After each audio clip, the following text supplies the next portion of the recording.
Dear sisters, thank you Chères for being sœurs, here. je vous remercie de I'm honored. votre présence. Je suis honoré de participer à cette session des femmes de la conférence générale. J'ai déjà eu aussi l'occasion d'assister à des classes de jeunes filles. Mais permettez-moi de pointer du doigt une évidence. Je ne suis pas jeune et ni une femme. En revanche, l'expérience m'a appris que j'étais plus à l'aise si je savais réciter le thème des jeunes filles avec les jeunes filles. La doctrine profonde qu'enseigne le thème des jeunes filles est importante pour les jeunes filles, mais elle s'applique à tous, y compris à celles et ceux d'entre nous qui ne sont pas des jeunes filles.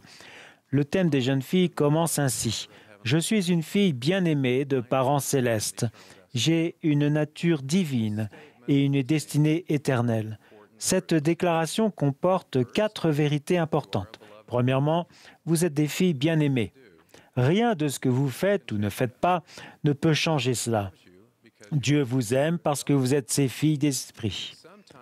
Parfois, il nous arrive de ne pas ressentir son amour, mais cet amour est toujours présent.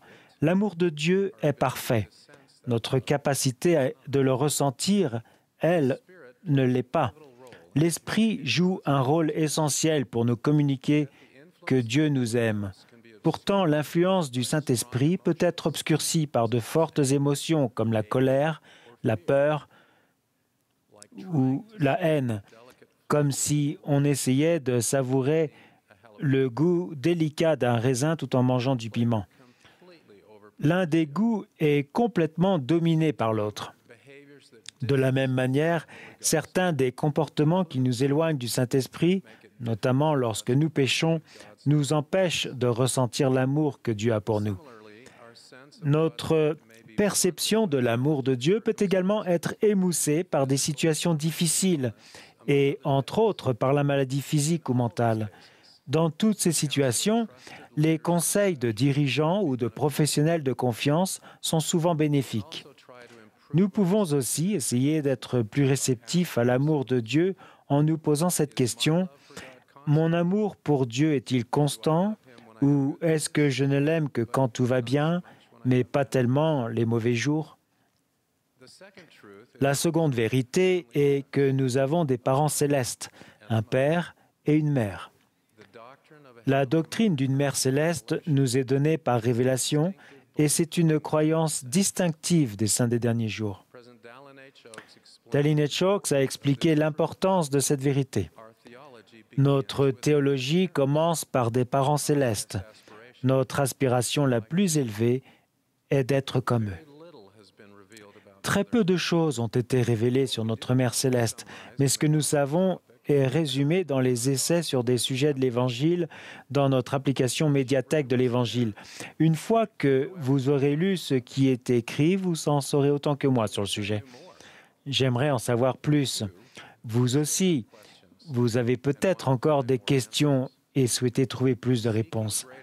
La recherche d'une plus grande compréhension est une partie importante de notre développement spirituel, mais soyez prudents. La raison ne peut pas remplacer la révélation.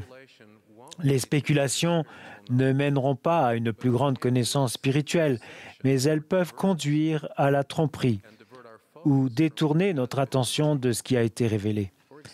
Par exemple, le Sauveur a enseigné à ses disciples « Vous devez toujours prier le Père en mon nom ». Nous suivons ce modèle et adorons notre Père céleste au nom de Jésus-Christ, mais nous ne prions pas notre Mère céleste. Depuis que Dieu a désigné des prophètes pour parler, ceux-ci sont autorisés à parler en son nom, mais ils n'énoncent pas de doctrine qu'ils ont échafaudée eux-mêmes et n'enseignent pas ce qui n'a pas été révélé. Réfléchissez aux paroles du prophète Balaam dans l'Ancien Testament qui a été soudoyé pour maudire Israël en faveur de Moab. Balaam a rétorqué « Quand Balak me donnerait sa maison, pleine d'argent et d'or, je ne pourrais faire aucune chose, ni petite ni grande, contre l'ordre de l'Éternel mon Dieu. » Les prophètes des derniers jours sont soumis aux mêmes obligations. Exiger une révélation de Dieu est à la fois arrogant et improductif. Au lieu de cela, Nous devons attendre que le Seigneur, selon son calendrier, nous révèle ses vérités par les moyens qu'il a établis. La troisième vérité énoncée dans le paragraphe d'introduction du thème des jeunes filles est que nous avons une nature divine. Ce principe est intrinsèque à ce que nous sommes. C'est une caractéristique génétique spirituelle héritée de nos parents célestes qui ne requiert aucun effort de notre part. C'est notre identité la plus importante, quelles que soient les autres façons dont nous choisissons de nous identifier. Il est essentiel que tout le monde comprenne cette vérité profonde, mais surtout les personnes appartenant à des groupes qui ont été marginalisés, oppressés ou assujettis au cours de leur histoire. Souvenez-vous que votre identité la plus importante est liée à votre nature divine d'enfant de Dieu. La quatrième vérité est que nous avons une destinée éternelle. Cette destinée ne nous sera pas imposée. Après la mort, nous recevrons ce pourquoi nous nous sommes qualifiés et jouirons uniquement de ce que nous sommes disposés à recevoir. Nous rendant compte que notre destinée éternelle dépend de nos choix, cela nécessite de faire et de respecter des alliances sacrées. Ce chemin des alliances est le moyen d'aller au Christ. Il est fondé sur une vérité absolue et une loi éternelle et immuable. Nous ne pouvons pas définir notre propre chemin et nous attendre aux résultats promis par Dieu. Nous faisons erreur si nous espérons recevoir ces bénédictions sans nous conformer aux lois éternelles sur lesquelles ces bénédictions reposent. Ce serait comme penser que l'on peut toucher un poêle brûlant et décider de ne pas se brûler. Vous savez peut-être que je soignais autrefois des patients souffrant d'insuffisance cardiaque. C'est en suivant des traitements établis et qui ont fait leurs preuves que nous obtenions les meilleurs résultats. Pourtant, même en sachant cela, certains patients essayaient de négocier un traitement différent. Ils prétextaient « je ne veux pas prendre autant de médicaments » ou « je ne veux pas me soumettre à autant d'examens de suivi ». Bien sûr, les patients étaient libres de prendre leurs propres décisions, mais lorsqu'ils déviaient du traitement optimal, leurs résultats en pâtissaient. Les patients atteints d'insuffisance cardiaque ne peuvent pas choisir un traitement moins performant et reprocher ensuite à leur cardiologue de moins bons résultats. Il en est de même pour nous. Le chemin prescrit par notre Père céleste conduit aux meilleurs résultats éternels. Nous avons la liberté de choisir, mais nous ne pouvons pas choisir les conséquences de ne pas suivre le chemin révélé. Le Seigneur a déclaré « Ce qui enfreint une loi et ne se conforme pas à la loi, mais cherche à faire sa propre loi, ne peut être sanctifié ni par la loi, ni par la miséricorde, la justice ou le jugement. » Nous ne pouvons pas dévier du chemin de notre Père céleste et lui reprocher ensuite d'obtenir de moins bons résultats. Le second paragraphe du thème des jeunes filles déclare « En qualité de disciple de Jésus-Christ, je m'efforce de lui ressembler. Je recherche la révélation personnelle, je la suis et je sers autrui en son saint nom. » Nous pouvons développer un témoignage de Jésus-Christ en agissant avec foi. Nous pouvons réclamer le don spirituel consistant à savoir que Jésus-Christ est le Fils de Dieu et qu'il a été crucifié pour les péchés du monde. Ou nous pouvons recevoir le don de croire les paroles de ceux qui savent jusqu'à ce que nous sachions par nous-mêmes. Nous pouvons suivre les enseignements du Sauveur et aider les autres à aller à lui. De cette façon, nous nous joignons à lui dans son œuvre. Le thème des jeunes filles poursuit « Je serai témoin de Dieu en tout temps, en toute chose et en tout lieu. » Tous les membres de l'Église ont un rôle à jouer en tant que témoins de Dieu, même si les apôtres et les 70 ont reçu la mission d'être les témoins spéciaux du nom du Christ. Imaginez un match de football où seul le gardien protégerait les buts.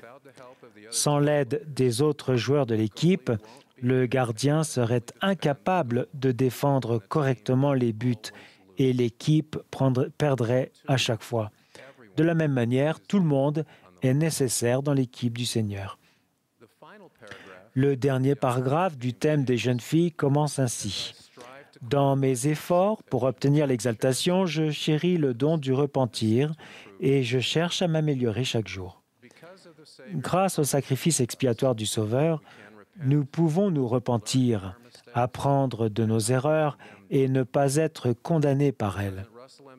Président Nelson a enseigné, trop de personnes considèrent le repentir comme un châtiment, mais ce sentiment d'être pénalisé est engendré par Satan.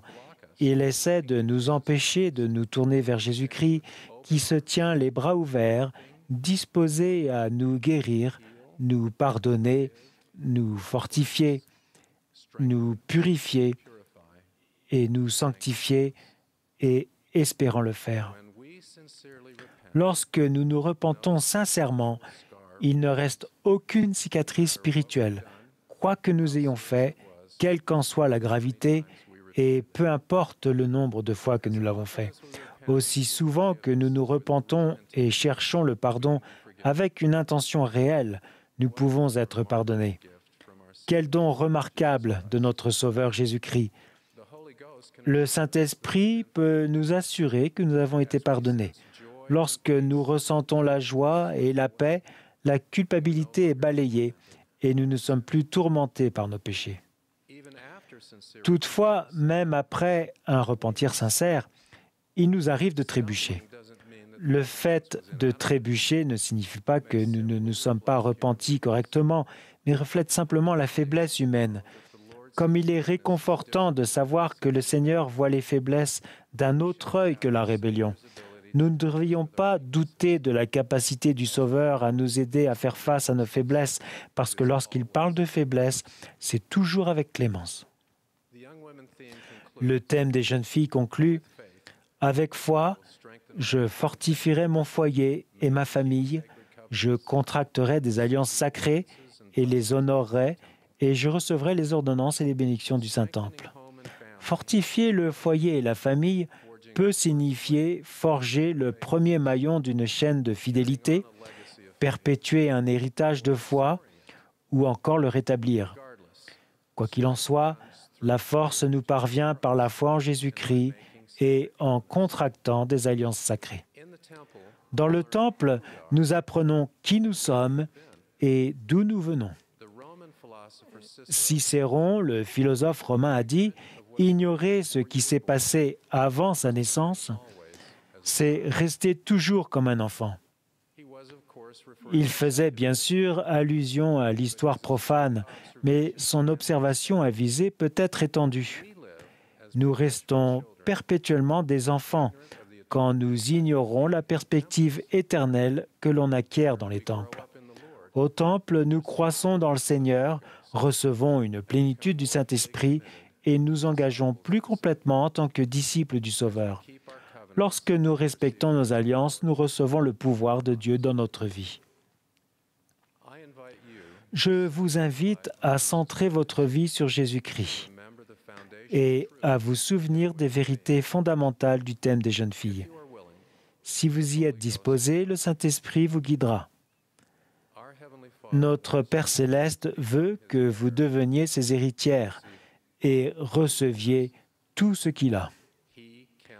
Il ne peut pas vous offrir plus. Il ne peut pas vous promettre davantage. Il vous aime plus que vous ne le croyez et désire que vous soyez heureuse dans cette vie et dans la vie à venir. Au nom de Jésus-Christ. Amen.